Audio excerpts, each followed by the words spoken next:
What is going on, guys? DBG here, and in this video we are going to be talking about the new card that is going to be added in NBA 2K20 MyTEAM, and it is a card that's going to be added tomorrow, and it's the new player of the month card. And the reason why this video is a little bit longer than just talking, well, the reason why the video is a little bit longer than just 2.5 minutes going over this card's stats is I'm going to go a little bit more in depth into what this specific card means, because when we get free cards, obviously everyone is going to try to get the cards. I am going to be going over the stats of this card. I'll be doing that over on 2K20 Central, and then I will be talking about some of the cards that it compares to, cards I think it'll be similar to or worse than, and what it means for the market on certain cards and what it overall means for the game mode. So first of all, it's not better than any, well, it's not, there are better cards currently in the game, so it's not like it's going to affect the game mode. So, but it will affect the market on on a fair amount of cards.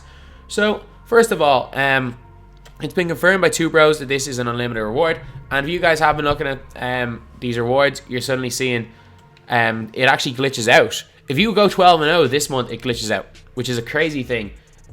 You wouldn't think something like that would be happening in, well, it hasn't happened yet. So there's a new error every week, which is a little bit weird. And so for some reason, all the rewards for next month showed up. So at least we know next month we're getting James Worthy as well as Pink Diamond Moses Malone, which is actually really good, because it means that because this month I wasn't playing the game that much, I wasn't able to get Moses Malone. So it means that tomorrow it starts at 8 AM for me. I'm going to be up bright and early trying to go 12-0 to be one of the first people on YouTube with that video Worthy. But anyway, we are going now to be talking about the free James Worthy card and what and the stats. So we're going to go over onto 2K20 Central right now, and now we are going to have a look at the stats of this card. So James Worthy, it's a new card here. So he's got 30 Hall of Fame badges, and which are all pretty, well, a lot of them are pretty good. Some Hall of Fame badges are almost useless. 40 intangibles literally does not matter. He's intangibles, he's 99 overall. He has got 93 point shot, got 95 mid-range, 94 speed, 93 acceleration. He's at 87 speed of ball, and 86 ball handle as well, which is really good.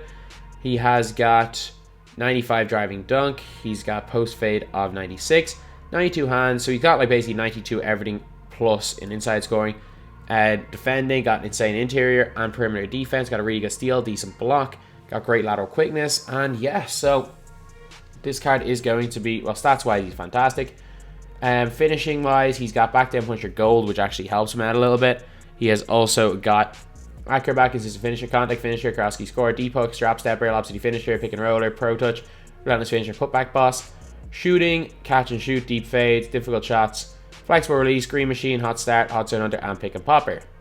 So he's got some decent Hall of Fame shooting badges, like again, hot zone hunter, green machine, and catch and shoot are going to have. Obviously, you'd rather have Deadeye and range extender, but to be honest, he still has both of them gold, which is fine. It's perfectly fine having those badges gold, and no steady shooter, which is important.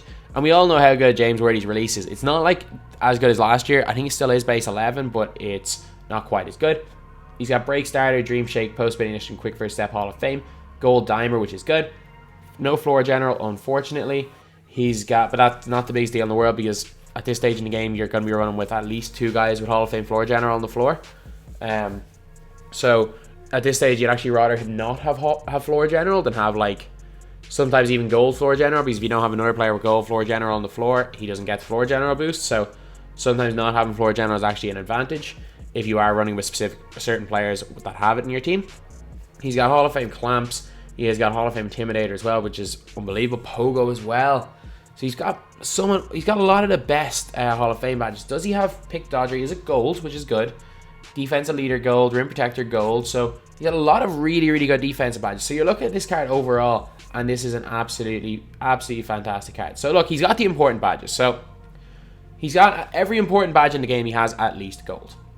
You know what? Like, there's certain badges like handles for days and stuff, which obviously would be good for him to have. But this guy is more of kind of a wing scorer. You're not going to be handling the ball too much of him. And to be honest, with the way his stats are, and he's got these 6'9", I'd be running him a power forward. I would be running him a power forward more than likely. So I'm going to compare him to a couple of guys that I think he'll be fighting with for position like, well, not really for position, for use in God squads. So as one similar player is going to be the Paul George. So Paul George Pink Diamond is an absolutely fantastic card. Unfortunately, you can't compare the badges. You can just compare amounts. So he's got one extra Hall of Fame badge and a bunch of extra gold badges. So he's probably a little better badges-wise. Stats-wise, he is a fair bit better than Paul George. So his speed is better. He's got better hands. He's got a much, much better post hook. That 96 post hook is big. He's got a better dunk than Paul George. They're very, very similar in like open shot mid and stuff. What's up with this comparison? You just can't see anything. I'm guessing these are ones where they're even then when you're comparing.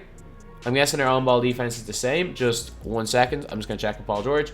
So his on-ball defensive IQ, or just give me a stat in comparison. Sorry. Open shot mid. Okay, so his open shot mid for him is 95. For Paul George, it is 90. Okay, so I don't understand why these are saying they're even. This is a weird comparison because Paul George is a better 3-ball, but Worthy has a better mid-range. Okay, that doesn't make sense. Let's go to MTDB to see if that's any better. Okay, so we are now looking up James Worthy. He's right here, and let's compare players. Actually, unlike Worthy compared to Paul George. Okay, this is really weird. It happens on this side as well. Why is it that you can't see a lot of these things? Like in general, Worthy's a slight bit better than Paul George, but that's very, very weird with the comparison. So let's just go back to James Worthy on 2K20 Central. So we know in general who the similar players are. Let's see if the similar tab actually shows similar players. So yeah, so we know that it's a lot of the high overall players that are going to be in the kind of similar bracket to Worthy. So at the power forward position, I'm going to be showing you guys some similar players here. Unfortunately, we can't make the comparison, but we're back onto the game right now. And players that I think he'd be comparable with are Paul George, maybe Giannis. I think Giannis is a different type of player, but I think Worthy will probably be a better player than Giannis. Kevin Durant, who I think right now Kevin Durant is still going to be better than Worthy.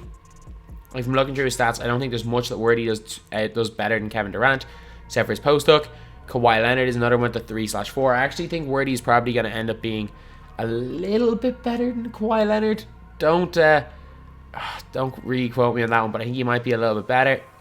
So these are the type of players that are going to be affected. So I think that, especially when you're looking at small power forwards, I think the guys like Larry Bird's price are going to go down big time. I think Aaron Gordon is going to tank in price because Worthy is just a much better at everything. Aaron Gordon, I think he's going to tank in price. I don't think it's going to affect Rudy Gay. I don't think guys like Antoine Walker are going to be affected.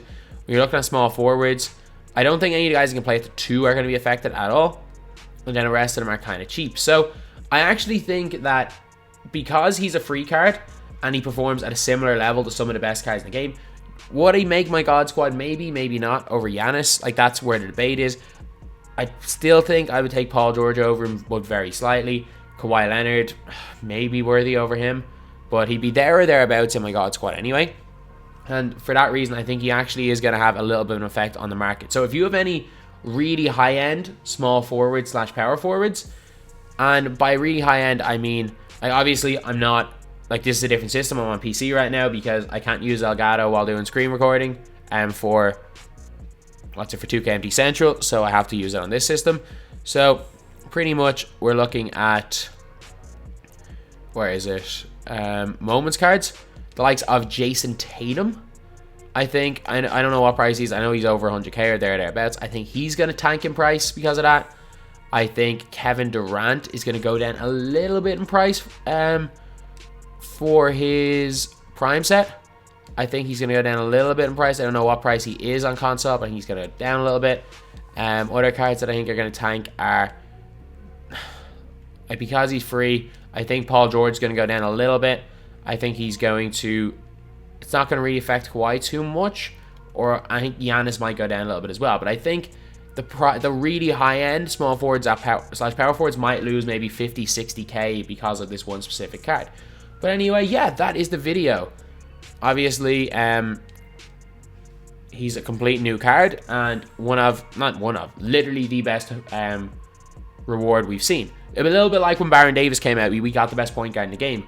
It means that we're getting one of the best small forwards slash power forwards in the game. And if you do have one of these cards, like if you do happen to have a Giannis card and you don't want, like, and you get James Worthy, you can make roughly 200k by just putting in a free card. Like, the fact is that for a normal player, the Worthy is the best card in the game. And for a guy like myself with an absolute god squad, getting in Worthy, you can save hundreds of thousands of MT by putting him in and replacing him with a card that costs around hundreds of thousands of MT. Like, realistically, he's a card that would be valued at around 150, 200k MT minimum.